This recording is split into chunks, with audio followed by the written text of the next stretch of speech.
இராமாயணம் என்னும் பெரும் காப்பியத்தை சமஸ்கிருதத்தில் வால்மீகி முனிவர் இயற்றினார்.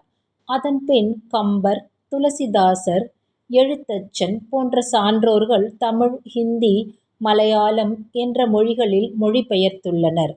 வேடனாக, கொள்ளைக்காரனாக இருந்த வால்மீகிக்கு இராமாயணத்தை எழுதுமளவு ஞானம் எப்படி வந்தது என்று பார்ப்போம். ஒருநாள் வால்மீகி கொள்ளையடிப்பதற்காக எதுவும் கிடைக்காத நிலையில் காட்டில் அலைந்து திரிந்து கொண்டிருந்தபோது அந்த வழியில் 7 ரிஷிகள் நடந்து வருவதைக் கண்டார். ஓடிச் சென்று அவர்களை வழிமறித்தான். அவர்களோ முற்றும் துறந்த, "எங்களிடம் நீ என்ன எதிர்பார்க்கிறாய் மகனே? நீ எதிர்பார்ப்பது போல் எங்களிடம் எதுவுமில்லை.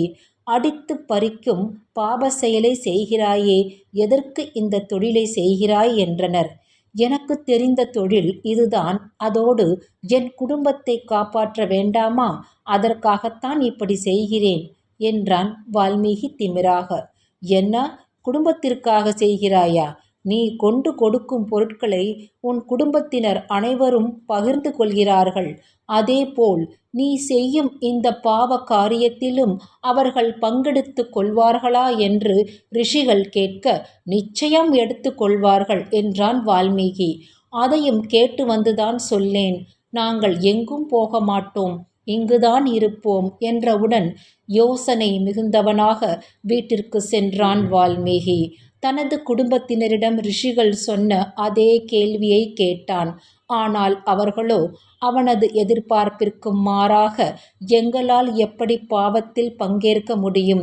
அவரவர் செய்த பலனை அவரவர் தானே அனுபவிக்க வேண்டும்" என்று சொன்னவுடன் சற்றென்று பொறி தட்டினார் போல் இருந்தது வால்மீகிக்கு. ஓடிச் சென்று ரிஷிகளின் கால்களில் விழுந்து வாழ்வில் உய்ய வழி கேட்டான். அவர்களும் ராமநாமத்தை தொடர்ந்து ஜபித்துக் கொண்டிருக்கும்படி கூறிச் சென்றனர்.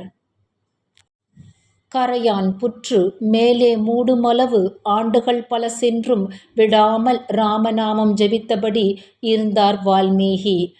வால்மீகம் என்றால் சமஸ்கிருதத்தில் கரையான் புற்று என்று பொருள். பல வருடங்கள் கழித்து அவ்வழியே வந்த சப்த ரிஷிகள் புற்றிலிருந்து வரும் ராமநாமத்தை கேட்டு வியப்படைந்தவர்களாய் புற்றை களைத்து வால்மீகியை வெளியே கொணர்ந்தனர். நீண்ட காலம் ராமநாமம் ஜபித்ததால் ஒருவித தேஜஸ் அவர் முகத்தில் நிலை பெற்றிருந்தது. அவருக்கு ஏற்பட்ட ஞானம் ரிஷியாக இருக்கும் அளவு அவரை உயர்த்தியது. இப்படி இருக்கையில் ஒரு நாள் வால்மீகி முனிவரின் ஆசிரமத்துக்கு நாரதர் வந்தார். வால்மீகி ரிஷி அவரை வரவேற்று உபசரித்தார். பிறகு நீண்ட நாட்களாக அவர் கேட்க வேண்டும் என்று நினைத்த ஒரு விஷயத்தை நாரதரிடம் கேட்டார் வால்மீகி. "இந்த உலகில் அனைத்து நற்குணங்களும் பெற்ற வீரன் யார்?" என கேட்க, அதற்கு நாரதர், "ஸ்ரீராமன் தான் அந்த உத்தம வீரன்" என்றார். வால்மீகி இதை பற்றியே சிந்தித்தபடி சென்று கொண்டிருந்த சமயம், மகிழ்ச்சியாக இருந்த 2 கிரௌஞ்ச பட்சிகளின் ஒன்று வேடன் எய்த அம்பு பட்டு கீழே விழுந்தது. துடிதுடித்து கொண்டிருந்ததைக் கண்டார். கோபத்துடன், "ஐயோ, அற்ப வேடனே, பாவம் செய்து விட்டாயே! நீ இருக்க இடமன்றி அலைவாயாக" என்று எதையும் யோசிக்காமல் தன் நிலை மறந்து வேடனை சபித்துவிட்டார். அடுத்த நிமிடமே, "ஏன் இப்படி செய்தேன்? அவனை சபிக்க எனக்கென்ன உரிமை இருக்கிறது?" என்று வருத்தமும் பட்டார். ரிஷி கொடுத்த சாப மொழிகள் அற்புத நாதத்தோடும் சத்தத்தோடும் பாட்டாக அவருடைய காதுகளிலேயே ரீங்காரம் செய்தன. "இது என்ன அற்புதம்?"